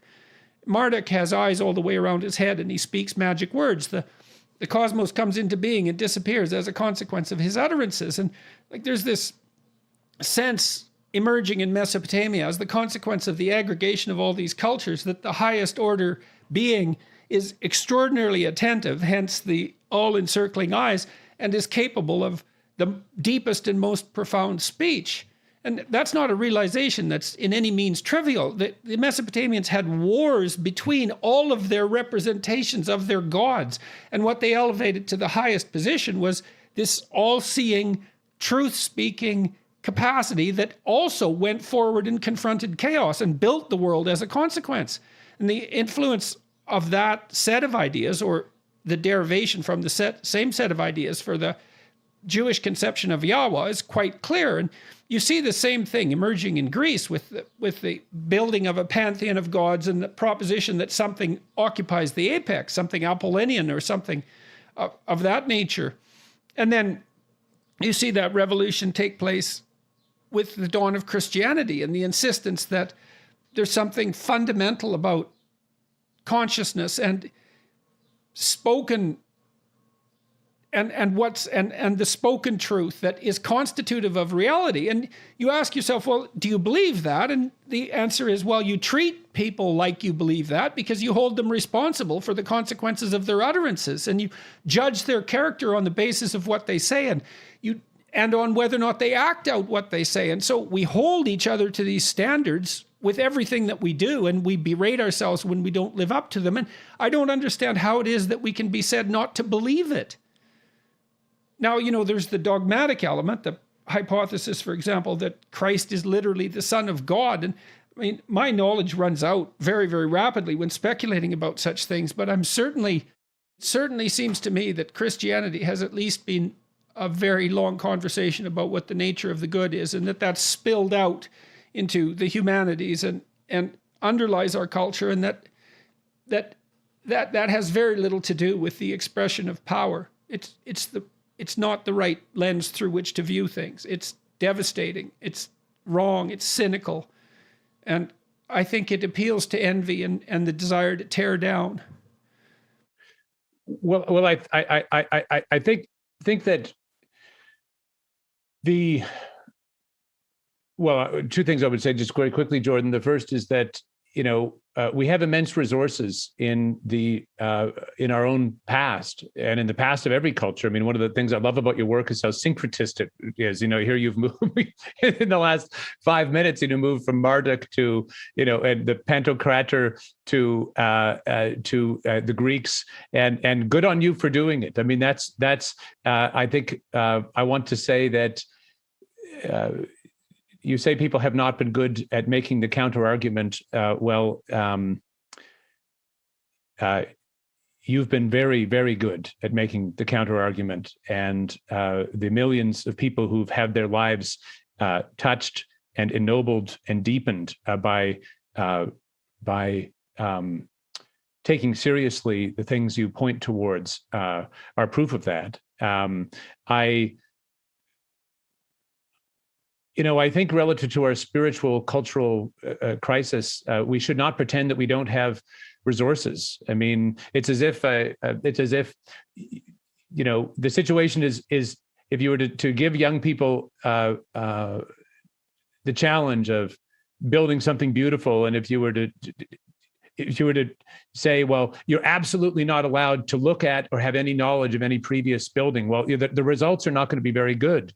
But as soon as you say, and you can go back to Palladio and Vitruvius and look at all these models and discover all of the things that they give you, I mean, the results will be amazing.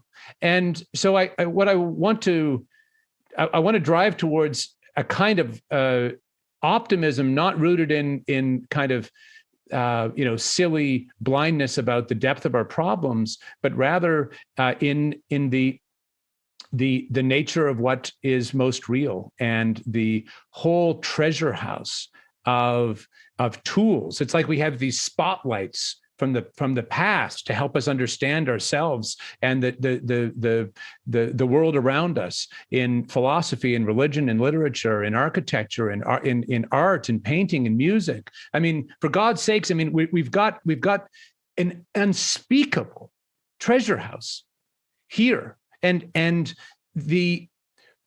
may be that as we dig into that, we see that we uncover ourselves more and understand ourselves more adequately. I want to one example. For example, I think one thing that I live in a very beautiful city in historic Savannah, and I live on the edge of a just absolutely stunning civic space park called Forsyth Park. I hope you can come and see it someday. There's a beautiful fountain in the middle of it, and it has these oak trees, these live oaks that were planted by people long dead now. These oaks of 1 to 2 to even 300 years old. And I not infrequently see young couples coming to stand in front of one of the biggest oak inside the park proper to get married. They stand there with the justice of the peace and exchange simple vows.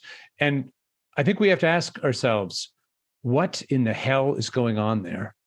And it seems to me, very beautiful, and in a way very simple. It's that they wish that their vows, they're aspiring to be to each other in some way as the oak tree, as able to live up to the love that they are called to. And they want to instantiate that by that's why they return to the garden and the tree in the center. Yes. And act out Adam and Eve. Yes. Reborn. Yes. But there's a related point I would make, and that is that we are not starting fatherless in the regeneration. I mean, I absolutely know. I'm the president of Ralston College. If the father's nothing but a tyrant. Yes. Well, that's the thing. We can't. Yes. We've got to stop thinking that way. The father isn't a tyrant.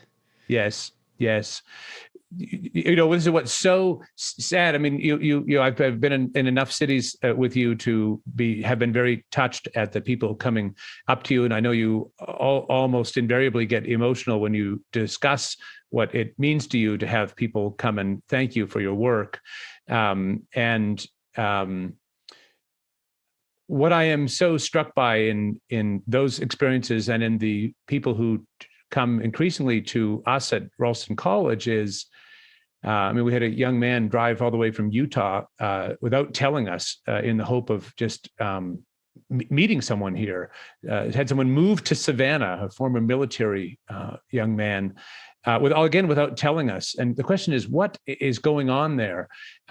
These young people who turn to us are not animated by the culture wars, fundamentally. They are already seeking out higher order realities. They want to give themselves to rebuilding things in a beautiful and fundamental way.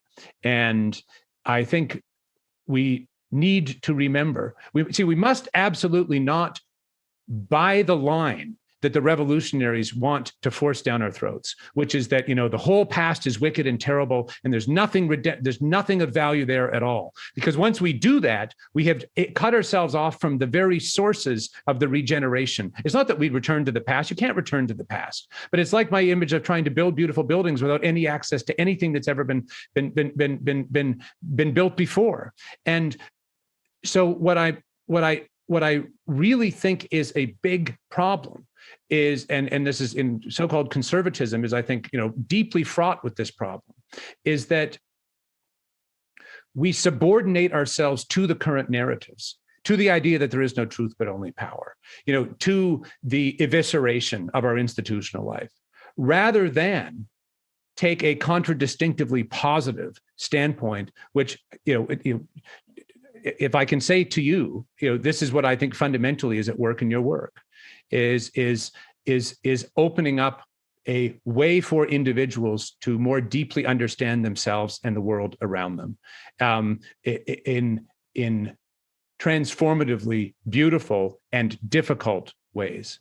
Why do you stress architecture? That seems to have a particular meaning for you. Well, for me, it's for a couple of reasons, but fundamentally, I choose architecture as the example because I think it's the most visible. It's the most visible representation of what the ideas are, and I think the ideas behind nihilism. You see in university campuses, like at the University of Toronto, one side of it is cathedral, and the other side is brutalist factory.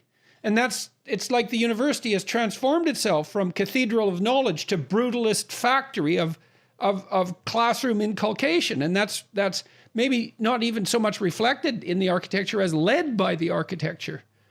Yes, it's not that I think architecture is alone enough. I choose it really alone for two reasons. The first is that I think it's the clearest way into what the worldview is. I mean, I'm a philosopher. We can talk about nihilism and the negation of higher order goods and what those goods are. But that's not the language that most immediately rings with people. But if you show them a brutalist building, they get it. That's where those ideas lead. Whereas when you look at the great cathedrals or even just a well-balanced, simple town hall, I mean, my ancestors, like I was born in Alberta and grew up there until I was 8 years old, as you did in Alberta. And my Ukrainian ancestors, I mean, they lived in very, very humble homes. Many of them lived in essentially dirt shacks until they could build the next generation the next year, and they were extremely simple homes. And you can see recreations of these elementary forms of architecture, but they are beautiful. I mean, the idea that somehow beauty is a rarefied thing that only those who are wealthy have access to, and that's just completely wrong. One of the most beautiful buildings I ever saw was a day laborer's cottage from the 17th century in the Netherlands. And so the point I'm making is that architecture matters both because it's a symbol of what the closing down of the horizon is, and conversely, a symbol of what opening up of the horizon looks like. I mean, if you live in a place with a beautiful building, that building becomes a means of understanding yourself. In some sense, that building is yours, and it elevates and opens you up. The proportions of the building, the symmetry, that becomes a way of your becoming proportioned or understanding yourself as within those. Now, I don't think by any means architecture is sufficient. I think, in fact, it's even subsidiary to higher order things, whether it's educational, religious, civic, political, familial. I mean, the turning on of the lights again, the opening up of the horizon needs to happen, in my view, at every level, in every domain of our culture. And architecture is just one example to help us understand both what the closed or open horizon is and an instance of a domain that is urgently in need, given our epidemic of ugliness, urgently in need of being reopened again. What's your vision for Ralston College, architecturally speaking? Well, we are we're living in Ralston College in Savannah, and so far as we have and will have in-person programs here, our endeavor is to repurpose historic buildings in the historic core in order to make this sublimely beautiful historic downtown the campus, rather than to build anew. Now, if we, for example, were to have $100 million and build a new campus in some beautiful place, we would really simply, I think, want for that to be in coherent conversation with the history of collegiate architecture. But as I say, fundamentally, we chose Savannah actually because it is a sublimely beautiful place, and because the natural and architectural beauty, we think, is a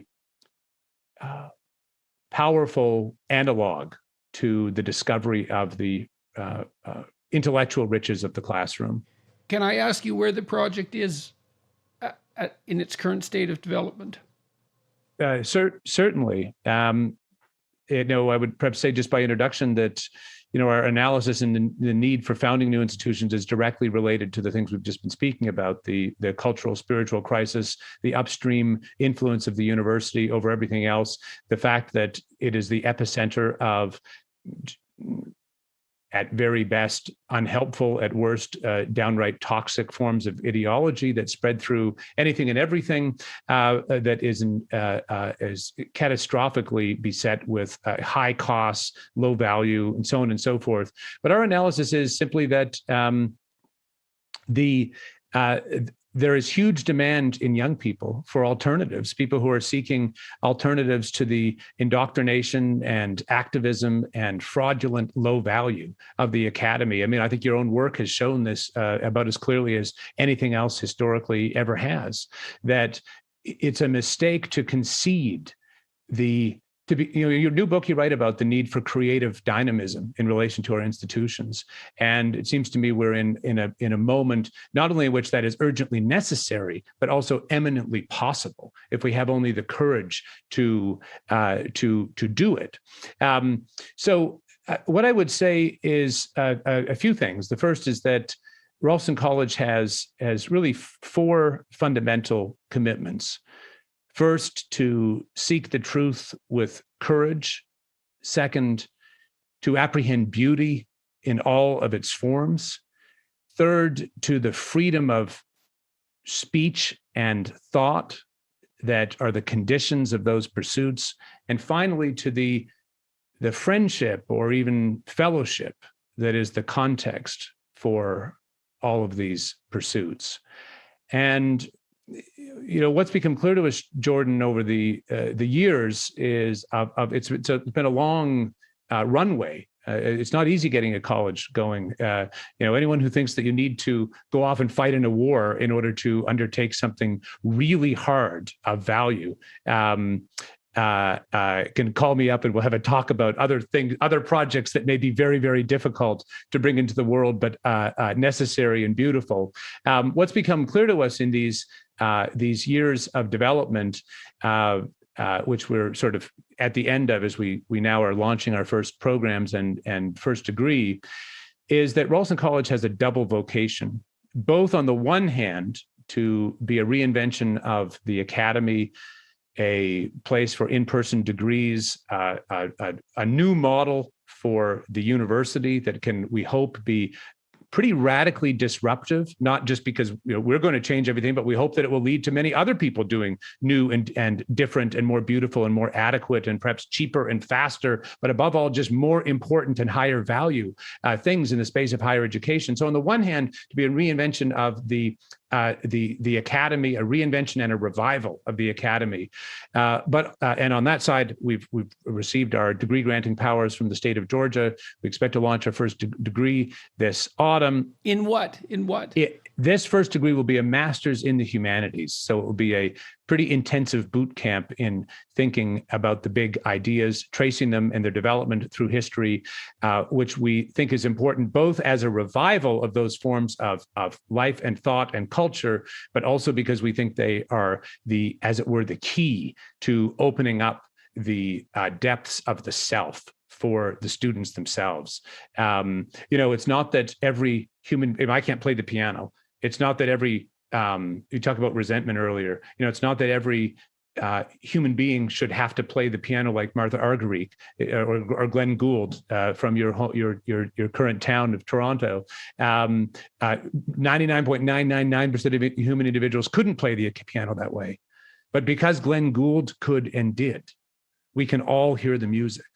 And in some level, I think what the high end of the academy is about playing the music so we can all hear it. And so on the one hand, it's the reinvention of the academy in a degree form. But on the other hand, the second side of this double vocation is to be a kind of platform of humanistic inquiry for anyone, anywhere, who wishes to engage with the riches of the humanistic tradition, who wishes to seek the truth with courage, who wishes to ask the fundamental human questions that every human being must face about truth and beauty and forgiveness and love and suffering. I put a reading list online of 100 books. It's at jordanbpeterson.com under books for those who might be interested in. People are buying those books like mad and reading them. And it does really seem to me that, if you can open up access to people to these great ideas and provide them with a pathway, that there's all sorts of people who are more than willing to tread down that pathway as rapidly as possible. And so, I'd be interested as we progress in this conversation at some other point to know in more detail what it is that you're planning. But I would like to ask right now, how do you envision opening up the humanities to a broader range of people? What are you going to do that's different, or what are you hoping to do that's different? Well, there's in one sense, we have to confront the fact that the universities have, in many respects, I'm not a catastrophist. And there are many wonderful people teaching in many, institutions around the world. It's not like it's just all bad all the time everywhere. But I think, and I clarify things because I don't want to be perceived as a catastrophist. While I say that, the universities have, by and large, fundamentally forgotten, if not betrayed, their fundamental value proposition. Well, what's happened to enrollment in the humanities over the last 20 years? My understanding is that it's plummeted. Yes, of course, it's dropping from everything I read. But I think we can look at this at a higher level of resolution, or a higher level of, if we zoom out a bit, I think we can say that when people, the average person anywhere in the world, when they are looking to make sense of their lives, whether it's suffering or loss or cancer or joy or sorrow or whatever, that the place they do not look for answers to those questions is to the university, by and large. And I think this tells us we're living in a historic moment in which the institutions that are meant to have those questions at their heart are no longer tending to them in any fundamentally visible way. And so do you think that's true of the church as well? Definitely. Again, with exceptions here and there and so forth, but I think at least in my experience, I can't speak for other religious traditions. I think that in many respects, not as a catastrophist, but in many respects, the various denominations of the Christian religion have lost their way in a way that is similar to the humanities having lost their way. And what I want to, just really insist upon is that, of course, Jordan, that there are certain kinds of intellectual activity or intellectual domains, let's say, string theory, or the highest and hardest questions in philosophy that are not fundamentally very easily accessible to anyone unless they have gone through years of apprenticeship to be able to encounter those questions. However, the vast amount of humanistic inquiry, of art and music and literature and architecture and so on and so forth throughout virtually every humanistic domain are not only accessible to, but are made for the enjoyment and illumination of human beings everywhere and anywhere. And, I had a very moving experience with someone who's quite close to me in my extended family, who never really finished high school and who is very intelligent person. I hasten to add, not that intelligence should be any kind of marker of value as a human being. It is not. But we were in London, and my wife and I were suggesting we should go to Shakespeare's Globe and spend some, go watch a Shakespearean play. And this person in my extended family who's very, very dear to me, was quite insecure about going. And she really sort of said, no, I won't understand anything. I'll go off and, walk around, and you all go and enjoy, Shakespeare's. Her view was Shakespeare's not for me. But we insisted, and she came along, and it was a play I had never seen before. And here I had my, PhD and whatever. And by the intermission, I am not exaggerating to say she knew far more about what was happening in the play than I did. And what I want to insist, Jordan, is that, the great high watermarks of the humanities, whether it's Bach or Matisse or the Gothic cathedrals or Homer, or just go on and down through the list of all of it, they are made for everyone. And so the question is, how do you open them up? Well, damn it, we're going to do everything we can to open them up however we can. You're one of our great examples of how you open things up. You think about them, you try and share them in a medium that seems right for a certain audience, and you can't do everything to everyone all the time. There are some things that you can do in the internet, and some things you can't do in the internet. Some things you can do in person in a weekend. Some things take a whole year. But the point is that by and large, the internet gives us the opportunity, and modern travel gives us the opportunity of gathering people either virtually or in person, totally extraterritorially to the university. Why should the university have to be the place that these things are done or encountered? Most of your work, though I know you were formed and shaped in the university, the vast amount of your work that has reached large audiences is not taking place in the university. And so I think or that's where the university has moved. Yes, truly conceived. The university is as a community of those who pursue the truth. It's like Israel is those who struggle with God, and the university is those who struggle with the truth. Yes, exactly. So, I would say that we think that there is enormous opportunity. We have a partnership now with a global online learning platform called FutureLearn, which grew out of the Open University in the United Kingdom with, I think it's 15 million users in 200 countries. Our first courses will go up on FutureLearn, open access, available to anyone, anywhere with an internet connection. There's no credit. There's no, you're not getting a degree. We're just trying to share these things as widely as we can. The first course will be Tony Daniels, AKA Theodore Dalrymple, I know some of whose books are on your reading list, on Johnson's Rasselas, which is going to be a wonderful course. Andrew Doyle is doing a course on Shakespeare's Titus Andronicus, and so on and so forth. We'd love to have you join this initiative at some point if you're able and interested. The point is that we live in actually very exciting times from the standpoint of the sharing of information freely at low cost through the internet. And that's not that, we should be internet ideologues as if everything meaningful in life can be done on the internet. It cannot be.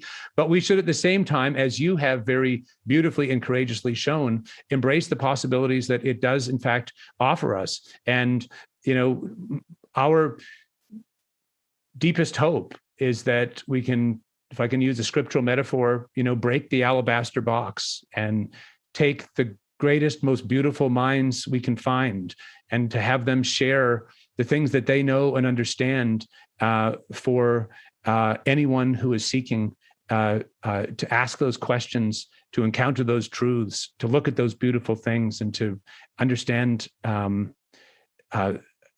themselves more truly and love others more fully. It's in a way a very simple endeavor, but we, I think, have to insist that we ought not to be captive to the closed horizon that would tell us, it's too late, it's not possible. The very hunger, the deafening hunger around us is a sign that at a minimum, we can try to give what we can to those who seek it. That's a really good place to stop. Thanks very much for talking with me today, Stephen. And best of luck with your initiative. And thank you very much for the conversation. Thank you, Jordan, for having me.